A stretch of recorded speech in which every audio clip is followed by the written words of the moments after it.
In-flight flight crew sides with racist passenger. Then a hidden camera captures everything.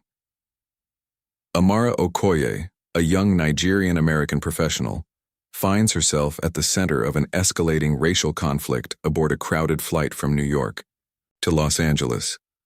When Gregory Hargrove, an entitled white businessman, questions her presence in business class and demands she be moved, the situation quickly spirals into overt discrimination. Despite attempts by the flight crew to appease Greg, Amara refuses to back down, secretly recording the encounter as evidence.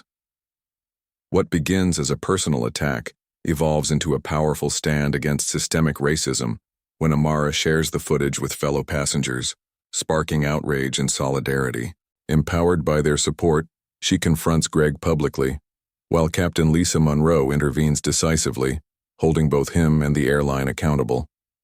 The incident goes viral post-flight, igniting national conversations about prejudice in aviation and beyond. Amara emerges not only vindicated but also as an advocate for marginalized travelers, proving that courage and resilience can inspire meaningful societal change, one act of defiance at a time. The hum of voices filled the cabin as passengers settled into their seats. Laughter and chatter created a lively atmosphere, but beneath the surface, subtle tension simmered. A businessman tapped impatiently on his laptop while a family struggled to stow their carry-ons. Across the aisle, an elderly couple exchanged warm smiles with a young woman in a hijab. The diversity of the crowd was undeniable. Each person carried their own story, their own struggles. Amara adjusted her blazer as she slid into her seat by the window. Her polished appearance, tailored clothing, neat braids framing her face, spoke of someone who had worked hard to earn her place. But behind her composed exterior lay insecurities that gnawed at her. She glanced around, acutely aware of how some passengers seemed to scrutinize her.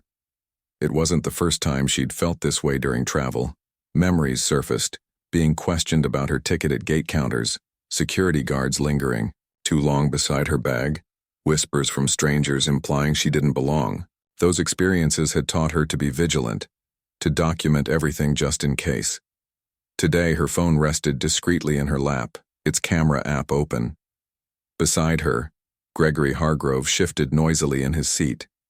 He exuded entitlement, adjusting his tie and scowling at the limited legroom. "This is ridiculous," he muttered loud enough for those nearby to hear. When his gaze landed on Amara, his expression hardened. His eyes swept over her outfit, then lingered on her features before settling into a sneer. "You don't look like you belong here," Greg said abruptly, leaning closer. His voice carried an edge of condescension. "Business class isn't cheap. Are you sure you're in the right section?" Amara stiffened, her fingers tightening around her phone. She forced herself to meet his gaze, refusing to let him see her unease. "I'm exactly where I need to be," she replied evenly, though her pulse quickened. Greg scoffed, shaking his head. "Well, maybe they made a mistake. People like you usually fly economy." His words hung heavy in the air, dripping with thinly veiled racism. Nearby passengers fell silent, glancing awkwardly between Greg and Amara. Some looked uncomfortable, others avoided eye contact altogether. No one spoke up. A flight attendant approached, sensing the tension. Smiling nervously, she addressed Greg. "Sir, is there something we can do to make your flight more comfortable?" He gestured toward Amara without looking at her. "Yeah, actually. Can you move her somewhere else? She's distracting." The attendant hesitated, glancing at Amara. "Ma'am, would you consider moving to another seat? We'd be happy to offer you complimentary food vouchers or priority boarding next time." Amara swallowed the lump in her throat, humiliation burning through her chest. They weren't even pretending anymore. Their actions were blatant complicity in Greg's prejudice. For a moment, she considered giving in, if only to escape the weight of everyone's stares. But then she remembered why she always recorded these moments. This wasn't just about her. It was about exposing truths others tried to hide. "No," she said firmly, meeting the attendant's eyes. "I paid for this seat and I'm staying." The words came out stronger than she expected. Surprising, even herself. The attendant blinked, clearly unprepared for resistance. Greg leaned back in his seat, crossing his arms. "Fine. Suit yourself," he snapped. "But don't blame me when no one wants to sit next to you." As the attendant retreated, Amara fought back tears. She hated how small moments like this could strip away her confidence, making her question whether she deserved to take up space. Yet amidst the sting of humiliation, a flicker of resolve began to grow. Her mother's voice echoed in her mind. "Sometimes you have to fight battles bigger than yourself." She gripped her phone tightly, reminding herself of its power.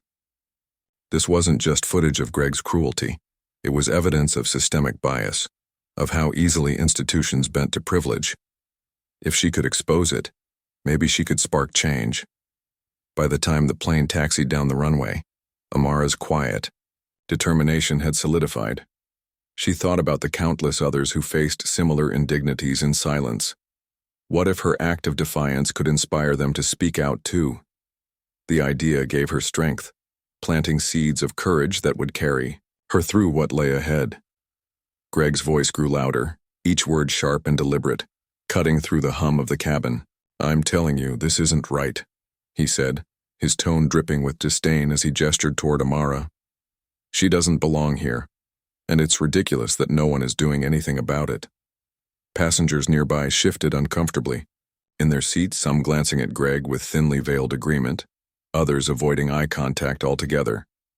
The tension was palpable, like a storm cloud hovering just above them, threatening to burst. Amara sat rigidly, her hands clenched tightly. Around her phone, she could feel the weight of eyes on her, some sympathetic, others judgmental. One man across the aisle caught her gaze briefly before looking away, his expression unreadable. A woman seated 2 rows ahead turned slightly, whispering something to her companion, though Amara couldn't make out the words. It was clear. The cabin had become divided, split between those who silently supported her and those too afraid, or unwilling, to challenge Greg's behavior. As Greg continued his tirade, memories flooded back to Amara, unbidden and unwelcome. She remembered the time at work when a colleague suggested she'd only gotten her promotion because of diversity quotas, their tone dismissive and patronizing. She thought of the countless times she'd been followed by security guards in stores, their presence looming over her as if she were guilty until proven innocent. And then there was the airport incident last year, where a gate agent questioned whether she really belonged in first class despite holding a valid ticket. Each memory stung, but they also reminded her of how far she'd come, how she'd refused to let those moments define her. But doubt crept in nonetheless.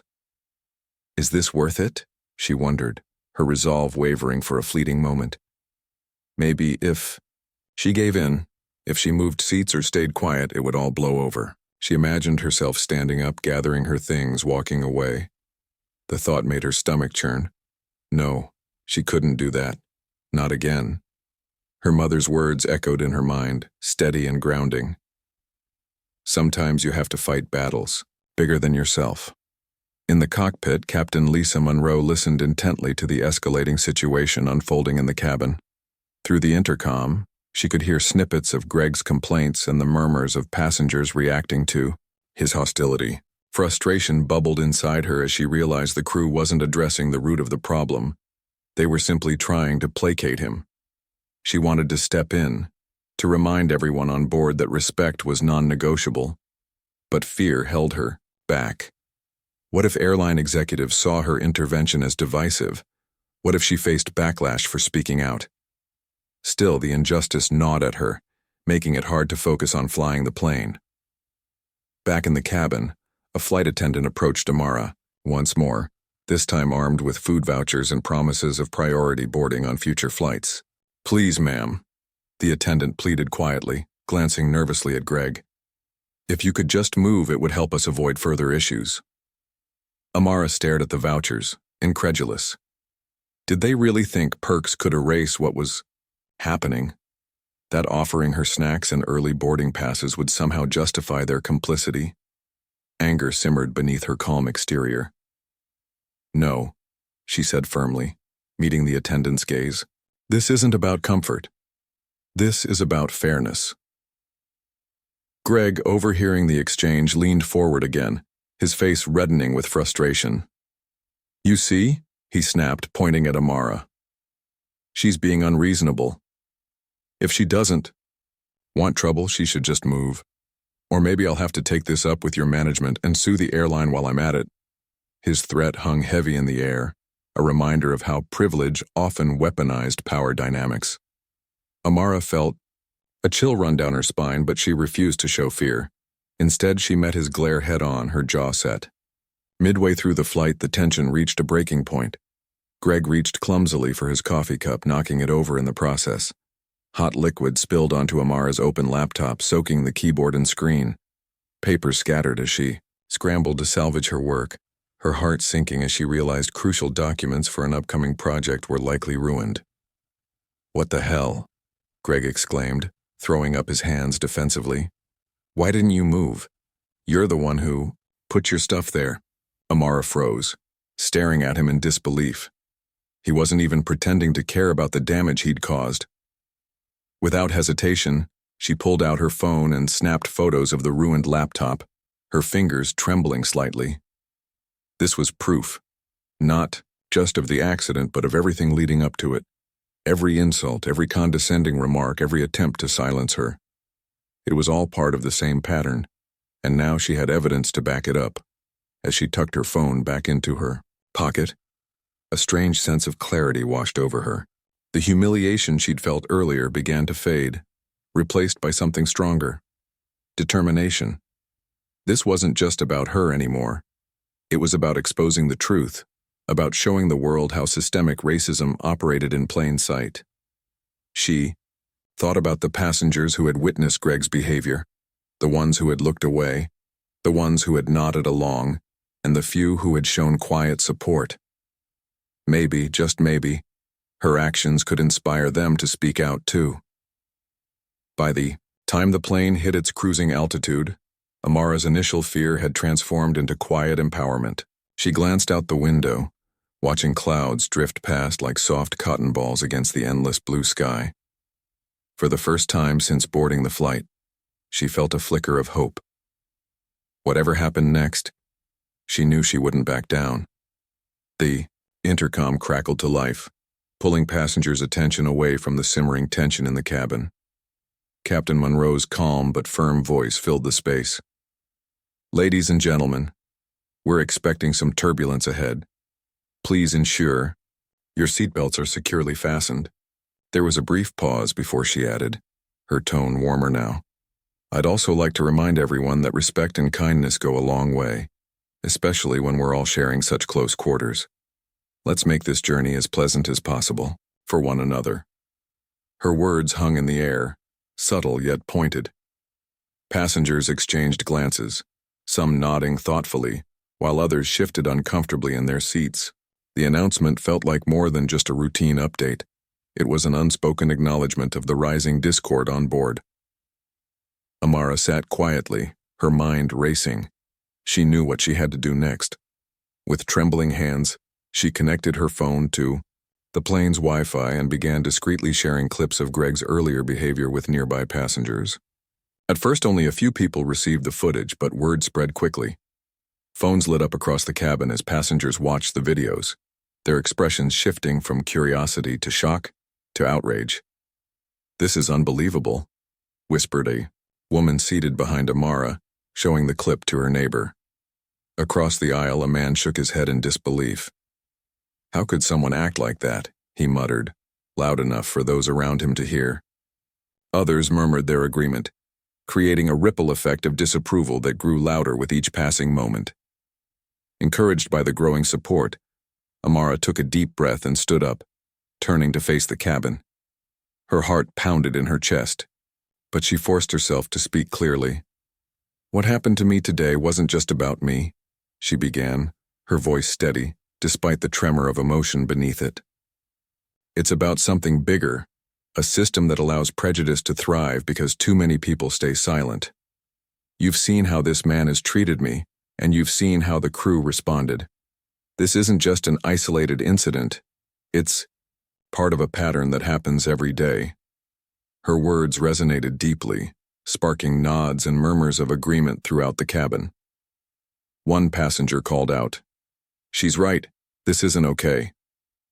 Another added, "We can't let this slide." The collective voice of dissent emboldened Amara further. Captain Monroe emerged from the cockpit, her presence commanding yet compassionate. She walked directly to where Greg sat, flanked by 2 flight attendants. "Sir," she said firmly, addressing Greg, "your behavior has been unacceptable, and I'm issuing a formal apology on behalf of our airline to Ms. Okoye. Furthermore, all staff involved in mishandling this situation will be held accountable upon landing. Discrimination has no place here or anywhere else." Greg sputtered, attempting to defend himself. "This is ridiculous. I was just asking for—" "You were being racist," interrupted an elderly man seated near the front. He stood slowly, gripping the back of his seat for balance.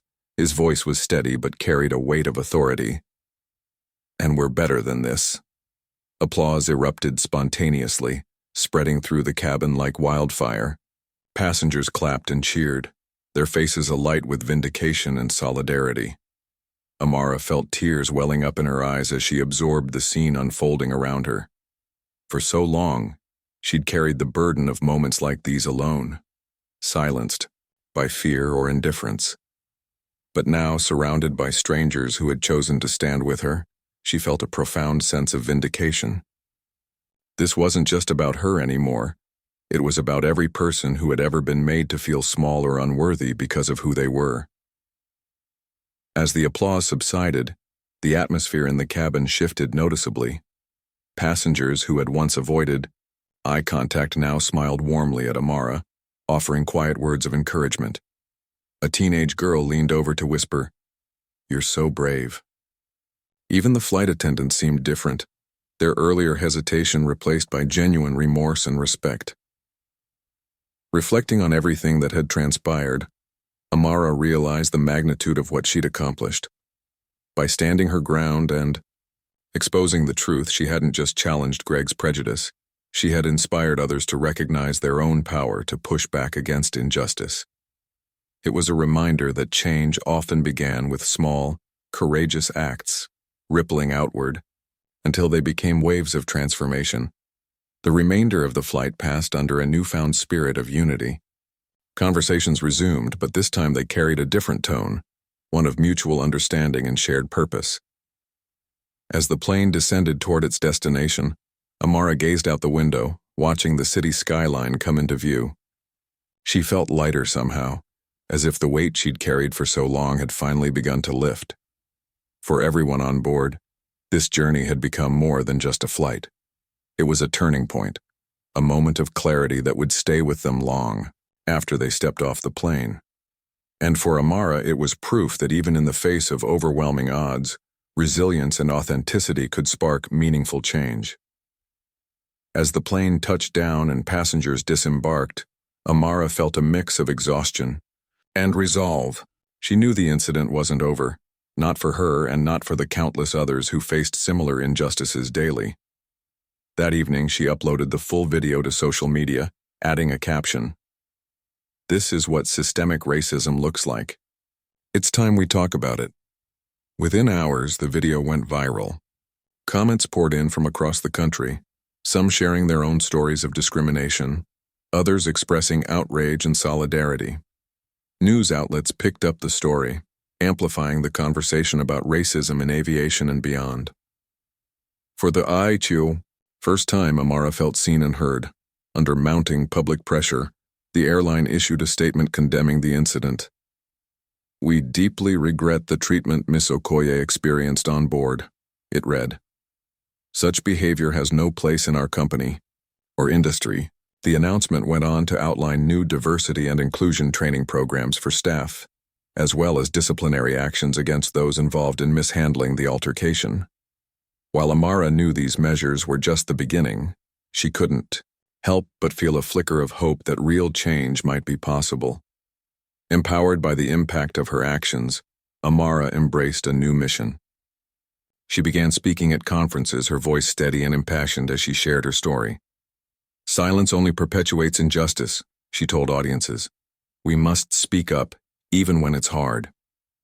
Collaborating with advocacy groups, she worked tirelessly to dismantle racial bias in transportation industries. Her efforts earned her recognition as a leading voice in the fight for equality, but more importantly, they inspired others to join the cause. Captain Lisa Monroe also gained recognition for her courageous intervention during the flight. In interviews, she spoke candidly about the challenges of navigating prejudice within rigid systems, offering guidance to aspiring pilots of color. Change starts with leadership, she said. If we don't stand up, who will? Her words resonated deeply, proving that one person's bravery could pave the way for progress. In quieter moments, away from the spotlight, Amara reflected on everything that had transpired. Sitting alone in her apartment, she thought about the whirlwind of media attention and public discourse her actions had sparked. She acknowledged that systemic change wouldn't happen overnight. It would take years, maybe even generations. But she also recognized the power of individual acts of courage. Each small step forward mattered. Each voice raised against injustice contributed to a larger movement. Months later, Amara found herself boarding another flight. This time, the atmosphere felt different. Crew members greeted her warmly, some thanking her for shining a light on issues long ignored. As she settled into her seat, a young girl approached, her shyly clutching a stuffed animal. "Are you Amara?" the child asked, her eyes wide with admiration. When Amara nodded, the girl smiled brightly. "You're my hero." The simplicity of the moment struck Amara deeply. She knelt down to meet the girl's gaze, her throat tightening with emotion. "Thank you," she whispered, her voice breaking slightly. "That means so much." Watching the girl return to her seat, Amara realized the ripple effect of her bravery extended far beyond what she'd imagined. Her actions weren't just about standing up for herself. They were about inspiring future generations to believe in their own power to create change. Tears welled up in her eyes as she took her seat, but this time, they were tears of hope rather than pain. She smiled softly, feeling both humbled and optimistic. Her journey hadn't been easy, but it had been worth it. It wasn't just about vindication. It was about creating a world where no one else had to endure what she had. As the plane ascended into the sky, Amara gazed out the window, watching clouds drift past like whispers of possibility. She thought about how far she'd come and how much work still lay ahead. Justice wasn't a destination. It was an ongoing journey. And though the road might be long, she knew she wasn't walking it alone. Courage, resilience, and unity were powerful tools, and together, they could transform the world. The final image lingered in her mind, the plane soaring higher, carrying not just passengers but a legacy of courage. Every flight mattered now, not just as a mode of travel but as a reminder that justice takes flight when people dare to stand up and speak out.